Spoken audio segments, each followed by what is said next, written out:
and welcome back to my channel, that is Concept Improver. Today in this video we are going to start with class 10th economics chapter number 1, that is development, and we are going to study this chapter with the help of handwritten notes that are prepared by me, and believe me, these notes are very crisp and clear. You don't have to go for any other study material apart from this. After this video and after giving a quality time in learning these notes, you will be able to answer any of the question that will come in your exam easily. Without wasting your more time, चलो अब थोड़ा पढ़ लेते हैं. तो first point पे आओ. First point है हमारा डेवलपमेंट. डेवलपमेंट क्या होता है? Development is the sum total of income plus quality of life.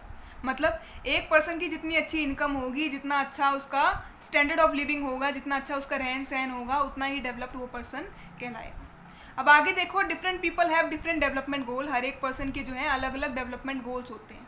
Development goals का मतलब क्या होता है? It means the desire of a person like more income, equal treatment and freedom. Development goals का मतलब होता है एक पर्सन की क्या क्या ख्वाहिशें हैं, क्या क्या एम्स हैं उसके. जैसे कि किसी पर्सन के लिए डेवलपमेंट गोल होगा कि उसकी इनकम इंक्रीज हो जाए, उसकी सैलरी इंक्रीज हो जाए. इसके अलावा किसी के लिए डेवलपमेंट गोल होगा कि उसे जो है इक्वली ट्रीट किया जाए सोसाइटी में, और किसी के लिए डेवलपमेंट गोल होगा कि उसे फ्रीडम मिल जाए, उसे आज़ादी मिल जाए. अब आगे देखो, यही बात लिखी हुई है, what may be development for one may not be development for other. जो किसी एक पर्सन के लिए डेवलपमेंट है, ज़रूरी नहीं है दूसरे के लिए भी वही डेवलपमेंट हो, क्योंकि हर एक पर्सन के जो है डेवलपमेंट गोल्स जो हैं अलग अलग होते हैं. हर एक पर्सन के जो है एम्स या फिर डिज़ायर अलग अलग होते हैं. अब आगे देखो, नेक्स्ट पॉइंट है हमारा नेशनल डेवलपमेंट. नेशनल डेवलपमेंट क्या होता है? As individual seeks different development goals, their conceptions of national development are also likely to be different. मतलब जिस तरीके से जो है हर एक पर्सन की डेवलपमेंट गोल्स अलग अलग होते हैं, उसके डिज़ायर्स अलग अलग होते हैं, उसके एम्स अलग अलग होते हैं, इसी तरीके से जो है कंसेप्शंस वेरी करती हैं from person to person regarding the national development. मतलब किसी पर्सन के लिए जो है उसका नेशन, उसकी कंट्री तब डेवलप्ड होगी जब उनके यहाँ पे या फिर उनकी कंट्री में जो है मेडिकल फैसिलिटीज़ इंप्रूव हो जाएं. वहीं किसी पर्सन के लिए डेवलपमेंट उस कंट्री की तब होगी जब वहाँ पर जो है क्वालिटी ऑफ एजुकेशन इंप्रूव हो जाए. तो पर्सन टू पर्सन जो है नेशनल डेवलपमेंट भी वेरी करती है. तो अब ये क्वेश्चन आता है कि किस कारण से जो है कुछ कंट्रीज़ को डेवलप तो कुछ कंट्रीज़ को अंडर डेवलप्ड कंट्रीज़ कहा जाता है. Then how some countries are generally called developed और अंडर डेवलप्ड कंट्रीज. इस चीज़ को हम आगे पढ़ने वाले हैं. देखो नेक्स्ट पॉइंट क्या है हमारा, how to compare different countries और स्टेट. किस तरीके से जो है हम अलग अलग कंट्रीज या फिर स्टेट्स को आपस में कंपेयर कर सकते हैं. तो देखो, for comparing the countries their income is considered as one of the most important aspect. मतलब इनकम जो है एक बहुत ही इंपॉर्टेंट एस्पेक्ट है जिसकी मदद से हम कंट्रीज को आपस में कंपेयर कर सकते हैं. कौन सी इनकम की बात कर रहे हैं हम? एवरेज इनकम की. अब एवरेज इनकम क्या होती है किसी कंट्री की? एक कंट्री में जितने भी लोग रहते हैं उनकी इनकम को प्लस करके अगर डिवाइड कर दिया जाए उस कंट्री की पॉपुलेशन से, तो हमें क्या मिलता है? Average income. ठीक है, कि हर एक इंसान के हिस्से में जो है कितने रुपए आते हैं. एवरेज इनकम का दूसरा नाम है पर कैपिटा इनकम. फॉर्मूला क्या है जिसकी मदद से हम फाइंड कर सकते हैं एवरेज इनकम किसी भी कंट्री की? National income divide by total population of that country. मतलब जब हम नेशनल इनकम को डिवाइड कर देते हैं उस कंट्री की टोटल पॉपुलेशन से, तो हमारे पास में क्या आता है? एवरेज इनकम उस कंट्री का. नेशनल इनकम का मतलब क्या है? कि total income of that country. मतलब जितने भी सिटीजन उस कंट्री में रहते हैं उनकी इनकम का सम होता है हमारा नेशनल इनकम. अब आगे देखो, नेक्स्ट पॉइंट है हमारा standard of living of people in a country depends upon PCI.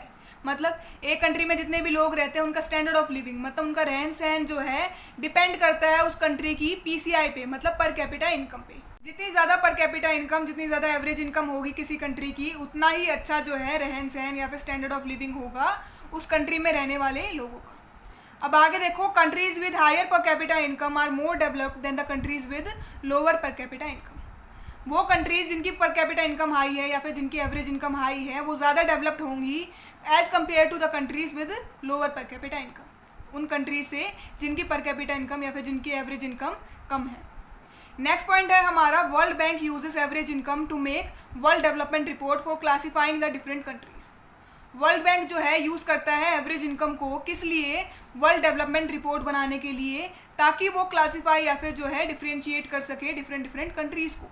ठीक है, क्वेश्चन आता है कि World Bank uses average income to make dash report. World Bank जो है यूज करता है एवरेज इनकम को कौन सी रिपोर्ट बनाने के लिए? तो आंसर है हमारा वर्ल्ड डेवलपमेंट रिपोर्ट बनाने के लिए. इसके अलावा क्वेश्चन ये भी आ सकता है कि world development report is prepared by whom. World development report जो है कौन प्रिपेयर करता है? तो आंसर है हमारा वर्ल्ड बैंक. अब आगे देखो, average income can also be use to classify different state, villages और टाउन्स. मतलब एवरेज इनकम को सिर्फ कंट्रीज को कंपेयर करने के लिए यूज नहीं करते हैं, इसके अलावा स्टेट्स, विलेजेस या फिर टाउन्स को भी आपस में कंपेयर करने के लिए यूज किया जा सकता है एवरेज इनकम. तो कैसे कंपेयर कर सकते हैं?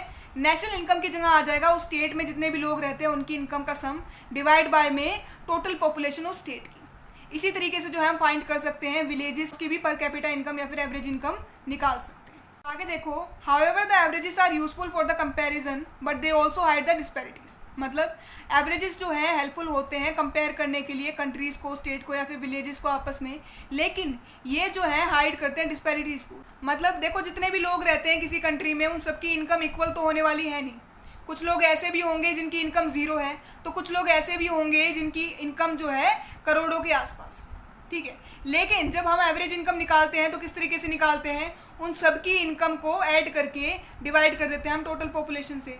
चाहे उस पर्सन की इनकम 0 भी हो, चाहे उस पर्सन की जो इनकम है करोड़ों में क्यों ना हो, उन सबको हम इक्वली ऐड कर देते हैं और डिवाइड कर देते हैं टोटल पॉपुलेशन से, ठीक है। तो हमें ये थोड़ा पता चलता है कि किस पर्सन की इनकम 0 है या फिर किस पर्सन की जो है इनकम हाई है। देखो यही बात दे रखी है नेक्स्ट पॉइंट में, average income not tells that how income is distributed among the people. Average income ये नहीं बताता कि इनकम जो है किस तरीके से डिस्ट्रीब्यूट हो रही है, किस तरीके से बट रही है लोगों के बीच में, ठीक है। तो दैट्स इट। आज इस वीडियो में हम इतना ही पढ़ेंगे। नेक्स्ट वीडियो में हम स्टार्ट करेंगे कौन से पॉइंट से? Income and other criteria. अगर वीडियो ज़रा भी अच्छी लगी हो तो लाइक और सब्सक्राइब करना मत भूलना और कमेंट ज़रूर करना कि आपको इस चैप्टर में क्या डाउट। Thank you.